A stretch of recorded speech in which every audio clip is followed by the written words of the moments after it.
बिस्मिल्लाहिर्रहमानिर्रहीम। एक शख्स ने अपने बेटे से वसीयत करते हुए कहा, बेटा, मेरे मरने के बाद मेरे पैरों में ये फटे पुराने मोज़े पहना देना। मेरी ख्वाहिश है मुझे कब्र में इसी तरह उतारा जाए। बाप का मरना था कि गुस्ल व कफ़न की तैयारी होने लगी। चनाचा हस्बे वादा बेटे ने आलमे दीन से वसीयत का इजहार किया, मगर आलमे दीन ने इजाज़त ना देते हुए फ़रमाया, हमारे दीन में मैयत को सिर्फ़ कफ़न पहनाने की इजाज़त है।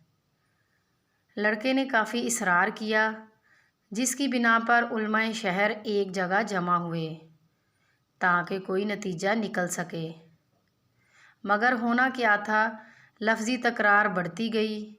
इसी असना में एक शख्स मजलिस में दाखिल हुआ और बेटे को बाप का ख़त थमा दिया, जिसमें बाप की वसीयत यूँ तहरीर थी, मेरे प्यारे बेटे, देख रहे हो कसीर मालो दौलत, जाहो चशम, बागात, गाड़ी, कारखाने और तमाम मकानात होने के बावजूद इस बात की भी इजाज़त नहीं कि मैं एक बोसीदा मोज़ा अपने साथ ले जा सकूं। एक रोज़ तुम्हें भी मौत आएगी। आगाह हो जाओ कि तुम्हें भी एक कफ़न ही लेके जाना पड़ेगा।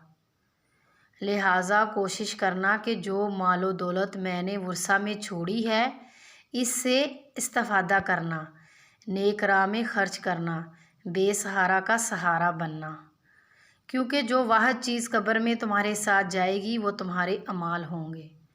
मज़ीद अच्छी सी वीडियोज़ के लिए हमारे चैनल को सब्सक्राइब करें, लाइक करें और शेयर करें। शुक्रिया।